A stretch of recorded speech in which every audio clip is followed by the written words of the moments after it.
हम लोग सठतीला एकादशी व्रत कथा के बारे में जानेंगे।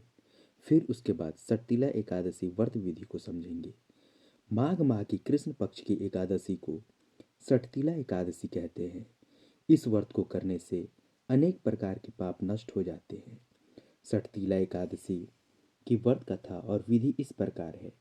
एक समय दालभ्य ऋषि ने पुलत्स्य ऋषि से पूछा कि हे महाराज, पृथ्वी लोक में मनुष्य ब्रह्मा हत्या आदि महान पाप करते हैं, पराय धन की चोरी तथा दूसरों की उन्नति देखकर ईर्ष्या करते हैं, साथ ही अनेक प्रकार के व्यसनों में फंसे रहते हैं, फिर भी उनको नरक प्राप्त नहीं होता।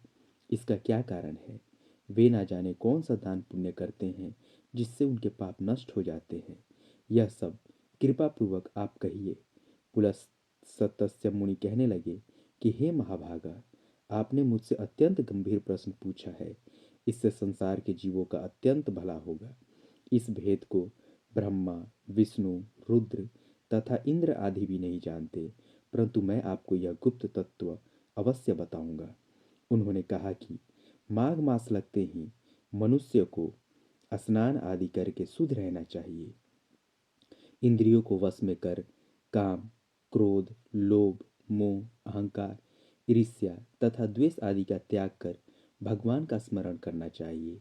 पुष्य नक्षत्र में गोबर, कपास, तिल मिलाकर उनके कंडे बनाना चाहिए। उन कंडों से 108 बार हवन करना चाहिए। उस दिन मूल नक्षत्र हो और एकादशी तिथि हो तो अच्छे पुण्य देने वालों नियमों का ग्रहण करें। स्नान आदि नित्य क्रिया से निवृत्त हो सब देवताओं के देव श्री भगवान का पूजन करें और एकादशी व्रत धारण करें। रात्रि को जागरण करना चाहिए। उनके दूसरे दिन धूप, दीप, नैवेद्य आदि से भगवान का पूजन करके खिचड़ी का भोग लगाएं।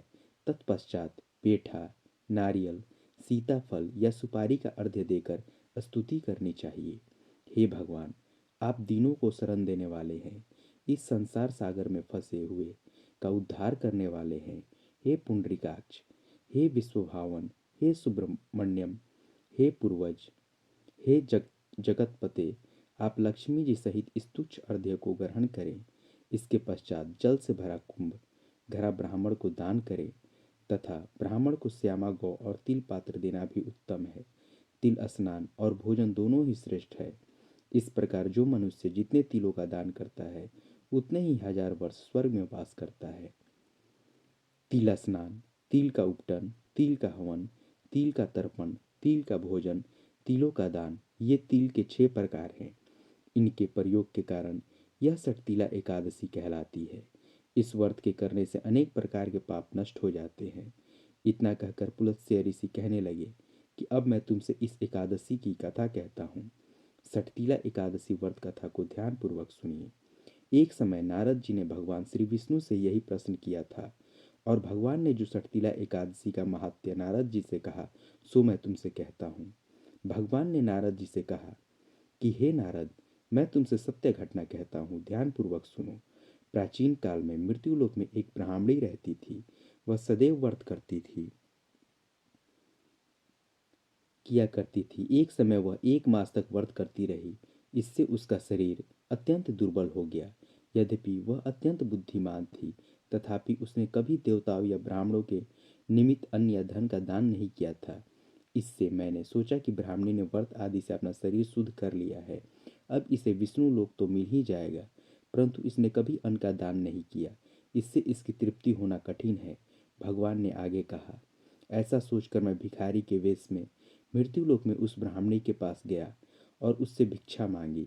वह ब्राह्मणी बोली, महाराज किस लिए आए हो? मैंने कहा, मुझे भिक्षा चाहिए। इस पर उसने एक मिट्टी का ढाला मेरे भिक्षा पात्र में डाल दिया। मैं उससे लेकर स्वर्ग में लौट आया। कुछ समय ब्राह्मणी भी शरीर त्याग कर स्वर्ग में आ गई। उस ब्राह्मणी को मिट्टी का दान करने से स्वर्ग में सुंदर महल मिला, परंतु उसने अपने घर को अन्न आदि सब सामग्रियों से शून्य पाया।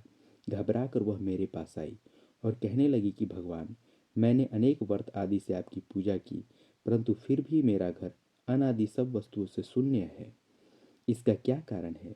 इस पर मैंने कहा, पहले तुम अपने घर जाओ, देव स्त्रियां आएंगी तुम्हें देखने के लिए। पहले उनसे सठतीला एकादशी का पुण्य और विधि सुन लो, तब द्वार खोलना। मेरे ऐसे वचन सुनकर वह अपने घर गई। जब देवी स्त्रियाँ आईं और द्वार खोलने को कहा तो ब्राह्मणी बोली, आप मुझे देखने आई हैं तो सटतीला एकादशी का महात्म्य मुझसे कहो। उनमें से एक देवी स्त्री कहने लगी कि मैं कहती हूँ। जब ब्राह्मणी ने सटतीला एकादशी का महात्म्य सुना तब द्वार खोल दिया। देवांगनाओं ने उसको देखा कि ना तो वह गंधारवी है और न आसुरी है, वरन पहले जैसी मानुषी है। उस ब्राह्मणी ने उनके कथानुसार सटतीला एकादशी का व्रत किया। इसके प्रभाव से वह सुंदर और रूपवती हो गई तथा उसका घर अनादि समस्त सामग्रियों से युक्त हो गया। अतः मनुष्यों को मूर्खता त्याग कर सटतीला एकादशी का व्रत और लोभ ना करके तिलादी का दान करना चाहिए। इससे दुर्भाग्य, दरिद्रता तथा अनेक प्रकार के कष्ट दूर होकर मोक्ष की प्राप्ति होती है। धन्यवाद।